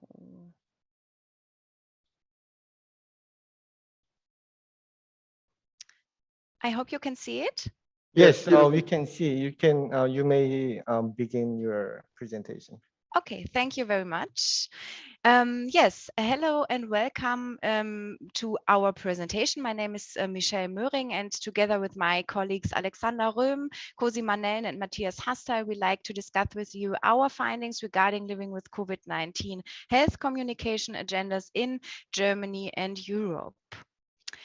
First of all, we need to clarify the region we are talking about today. In our analysis, we did not include all countries that are geographically located in Europe, but primarily the European Union member states that you can see here, plus the United Kingdom, as the latter provides some examples of a living with COVID-19 perspective. However, it can be noted already that we are far from a common health communication agenda in the EU, as we'll see on the next slides. We started by investigating the understanding of the term living with COVID-19 in European countries. Therefore, we gathered information about the institutions that are responsible for healthcare in each member state, the ministries of health, as well as information from different media channels, for example, Twitter. And one core result is that different conceptualizations exist. The term living with COVID-19 is currently not understood in a consistent way, therefore neither in health agendas. If we look at the different understandings of the term in European countries, 3 perspectives on this expression become clear. First, the term is used for a current infection of a person who needs medical or personal assistance. Second, living with COVID-19 is used synonymously for long COVID as aftermath of an infection. And in the third understanding, which is also our understanding of living with COVID, COVID-19 is understood as one risk factor of many different risks for health, similar to other pathogens. And this conception includes the development of prevention measures that move away from regulations and restrictions with a focus on personal responsibility and a return to a pre-pandemic life. And following this third understanding, it is all about learning to live with the virus. Overall, only few European countries use the term living with COVID-19 already. Examples are Denmark and the United Kingdom. We found the UK as one example, although it is not longer part of the EU. These countries use statements such as return to an everyday life without restrictions, with a focus on the elimination of restrictions, or to live and manage the virus, a statement that emphasizes the day-to-day living with the virus. Even if the aforementioned countries, the general protective measures, of which we can see a few examples on the right, continue to be strongly focused in European health communication. That is, despite the long-term perspective, the old familiar measure represent an important pillar in communication. Protective masks, distance, and so on are therefore currently part of the understanding of a living with COVID-19 in mostly all European countries. Some countries even focus only on these preventive measures without taking any long-term perspective. But just because these countries do not directly use the term living with COVID-19, this does not necessarily mean that the underlying long-term perspective is not taken into account. We see that most countries, if you look at the current developments, for example, Austria, Spain, or Sweden, rather communicate the preparation for the next wave, which is to be expected in autumn or winter this year via the ministries of health. The importance of a future perspective is often mentioned, especially for motivational reasons, but this is rarely differentiated, as we saw. And one aspect that aims in the direction of our understanding of living with COVID is that the virus is partially seen as a normal disease, as for example in Poland, and its dangerousness is currently downgraded. Overall, communication in European countries is based on the WHO guidelines. When we found a clear communication strategy, it is oriented toward risk, crisis, and health communication. Austria, for example, has a communication guide for risk communication. There are also countries without any clear communication focus. Germany is a perfect example here. The main focus is on passing on information about the current situation or discussing the current situation. And what is proving problematic in Germany is that communication tends to be regulated at the state rather than the federal level. A similar problem is evident in Spain, for example, which makes communication even more difficult. In addition, we have to say critically about the communication in Germany. Maybe as Germans, we are allowed to do so. We have the situation that all measures are dropped on the one hand, and at the same time, health communication focuses on the importance of defense and protection. And such contradictions in direct and indirect health communication are highly problematic, burdensome, if not damaging. We'll see one example of this communication on the next slide. Why the German health minister Karl Lauterbach announced on March 17 that the pandemic could now be ended by making vaccination compulsory. Just 3 weeks later, there was talk of a clear and bitter loss, as well as of another bad week for protecting the population from the virus. And this ambivalent communication runs through various German media channels. Here we see excerpts from the Chronicle of the Ministry of Health, where the argumentative focus lies strongly in the protection of the population, but a lot of information is also shared daily via Twitter. Furthermore, a lot of communication takes place via the German Tagesschau, which is the oldest and most watched newscast in Germany. However, there is no unified health communication agenda in general, and especially not regarding living with COVID-19. From our perspective, and then I want to come to our discussion points, these emerge from the research on the situation in European countries. While overall there is only sporadic talk of living with COVID-19, in our understanding, communication in these cases is predominantly on social media rather than through public health facilities. Basically, there seems to be a lack of consensus on how to assess the current situation in Europe. Should it still be about fighting the pandemic, including the importance of measure acceptance, or should it be about learning to live with the virus, including the importance of normalization of life? However, this consensus would be necessary condition for communicating a more or less unified agenda regarding living with COVID-19. Overwhelmingly, general evidence-based health communication and policy making in European countries is already problematic.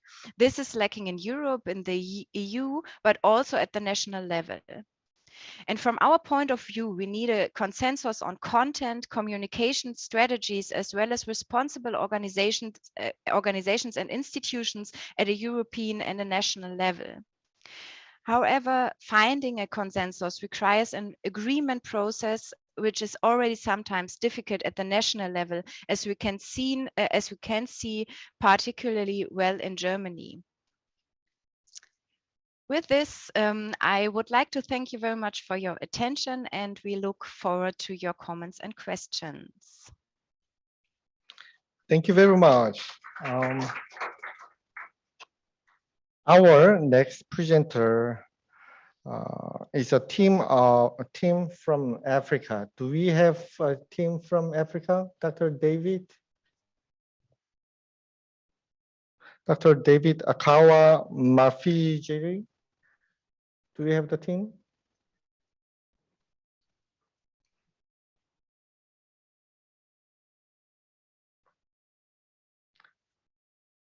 I think we may not have the team from Africa. So then I will invite Dr. Gary Krebs for his overall commentary and respondents. Dr. Krebs? Thank you very much, Dokia, and I appreciate your sharing and organizing this very important panel. And I'm really honored to be able to speak with you about these issues.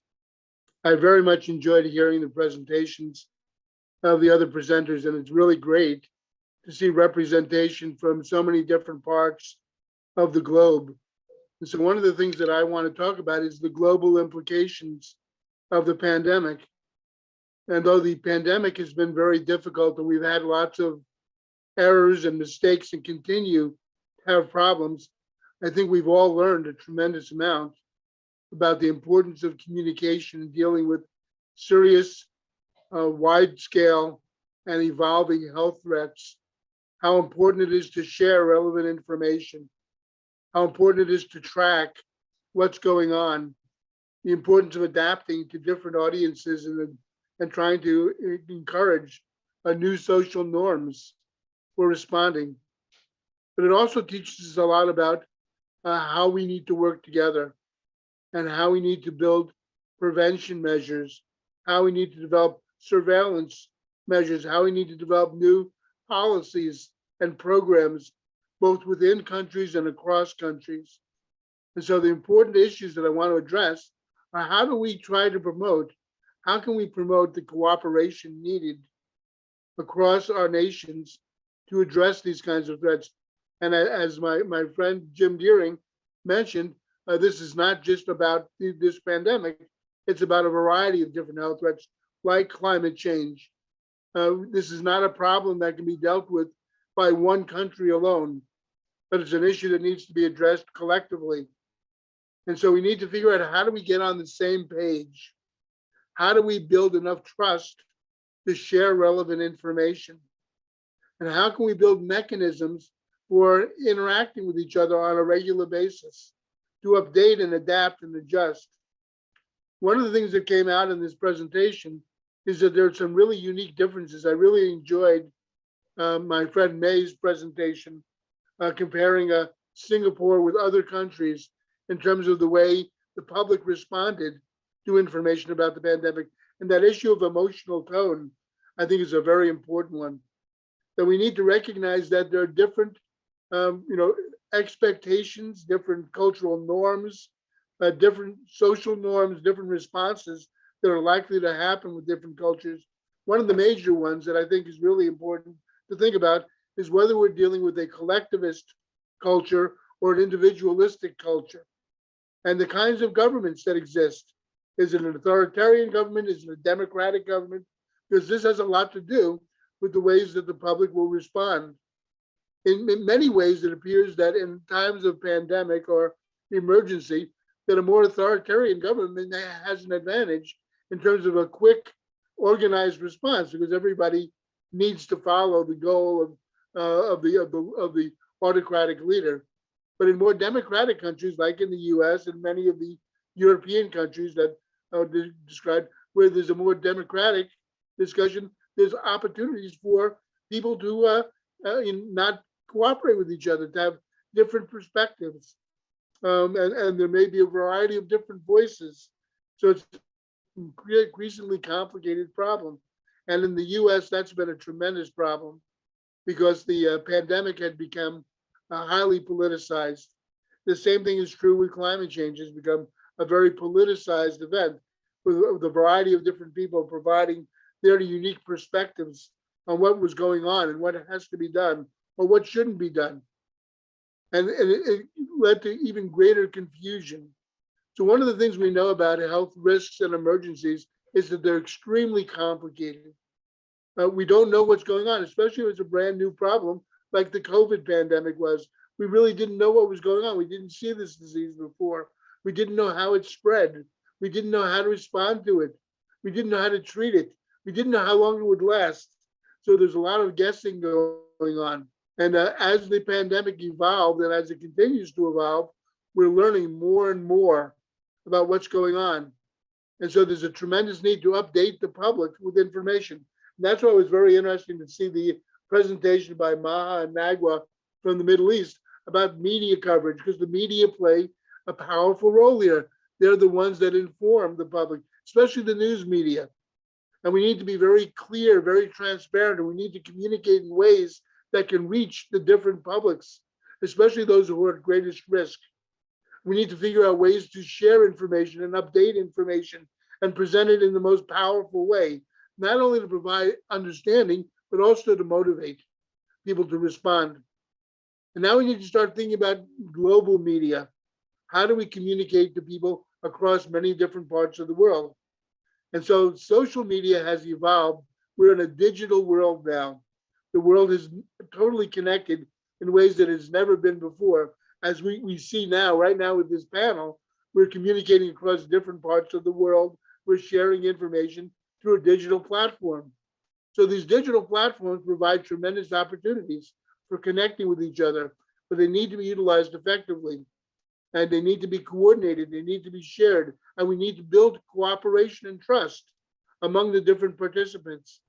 And that's not happened. And so one of the problems we've had with social media is that it's become a very divisive media, become a media of misinformation more than providing information and sense making.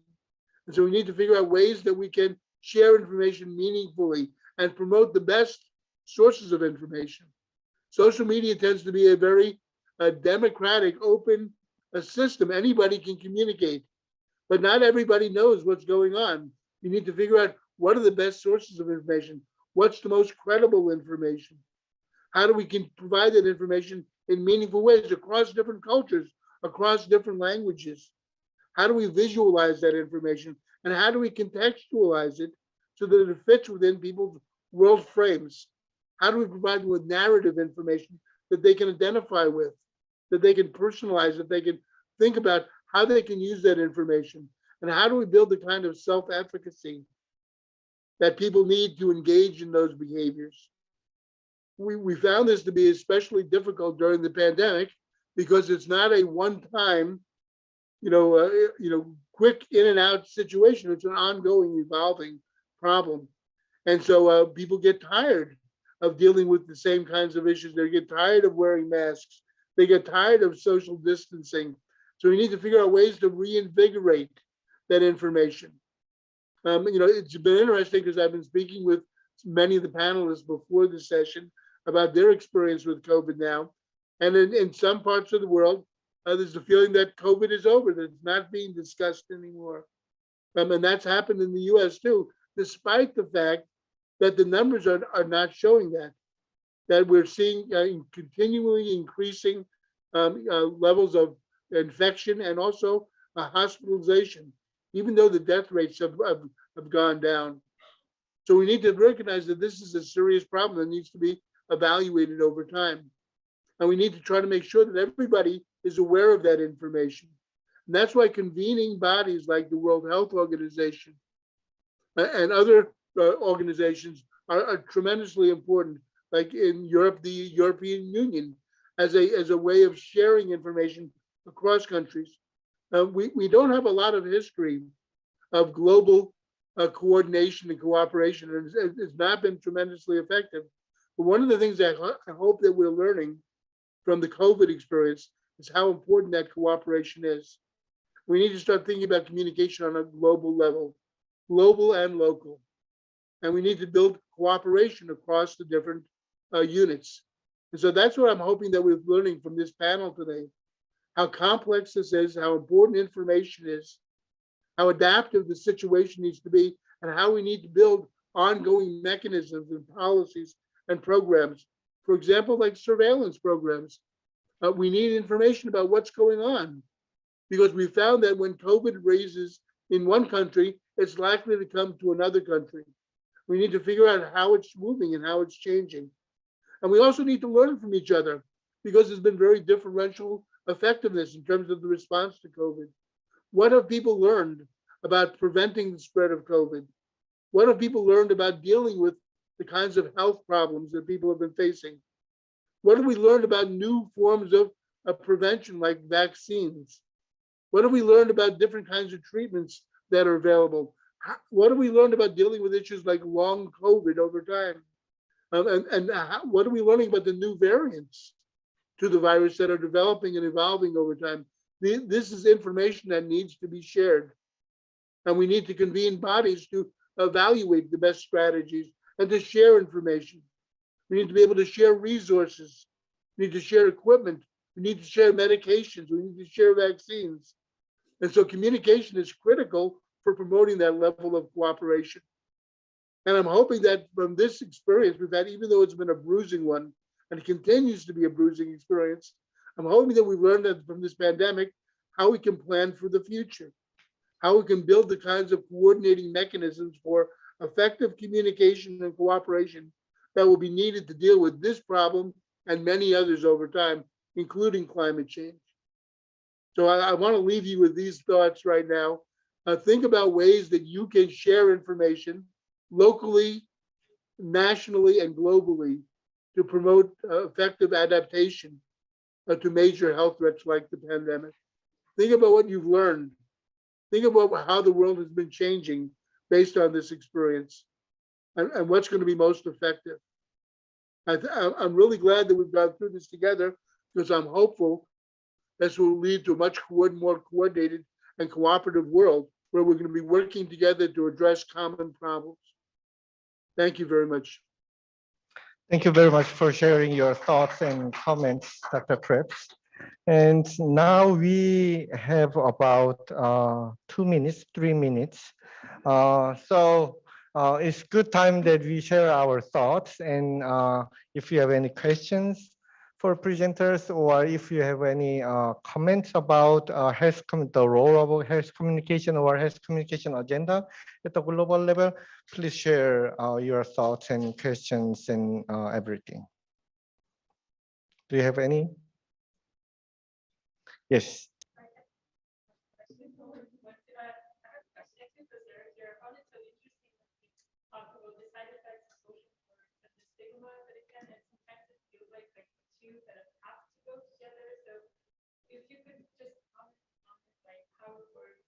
Dokyun, can you repeat that, because we can't hear it? Yes. Yeah, Mike, please. Yeah, we are giving her a mic. Okay. Hi, can you hear it now? Okay, perfect. Yeah, I just had a question. I wanted to ask Sarah to talk more about the side effect of stigmatization related to social norms. So yeah, how that works and what we can do as researchers and public health professionals to maybe not reinforce it or address it in some way. Can you rephrase online audience? This mic is not on right now. Yes, so I can do this very short. I have to say that I haven't done any research about this, but it was rather an observation that I've made, and I've especially noted it with regard to mask wearing, because I've made the observation that if people don't wear masks, they really were affronted by other people, and they might, because, and you might say there was such a strong norm that people, yeah, talked to others that they should wear the mask, but in the end they might have their reasons why they weren't able to wear masks. So and if you don't wear a mask, you might be stigmatized as being someone who doesn't believe in corona or something like this, and who doesn't support preventive measures at all. And that was this idea which led to the statement that strong social norms might also lead to stigmatization. But I haven't done any research about this, and I have to say I'm not sure whether there is already so much about this combination, social norms and stigmatization, but I think it's an interesting aspect. Yeah.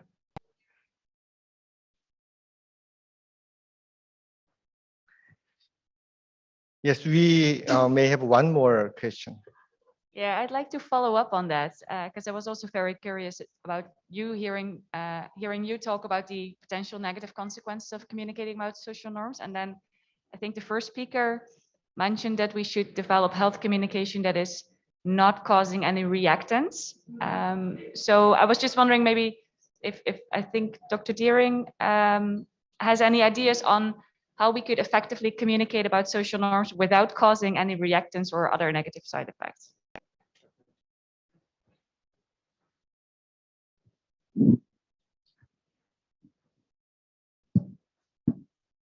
Thank you for that question. Most of our interventions do have social influence as a basis for intervention components to them. Some of those are social normative based, others are not. They're personal influence, not necessarily normative per se, injunctive or descriptive norms. The answer to your question, I think one answer is that topically, I think that the creation of messages organized to induce normative reactions is a very good approach, a very effective approach, plenty of literature to support that. My perspective would be that one wants to actually completely avoid the topics themselves, not the normative use of framing a message, but the topics themselves that would induce reactance or negative response by individuals. So in terms of climate change, for example, as a topic, we advocate communicating with those who are negatively predisposed to process information about global warming, environmentalism, climate change, all of which can induce negative reactions in their minds. Our approach is to not at all bring up the climate benefits, the carbon mitigation reduction benefits of particular technologies or practices, but rather to focus on health benefits or economic benefits. It's a very simple approach, but for health communication, it's a rather unusual approach. Thank you. Thank you. Okay, I think it is good time that we wrap up this session. And before wrapping up this session, I would say well, we are in very unique situation and unprecedented. But fortunately, now health communication scholars are everywhere in the world. And also we are bringing many agendas and issues that we may not answer right now because it is very unique situation. But let's communicate together and let's collaborate together globally. So I think this session could be very good like session that you motivate and inspire the further collaboration to fight against this global pandemic and overcoming. We contribute overcoming the current pandemic, and unfortunately, but we have to say the future pandemic that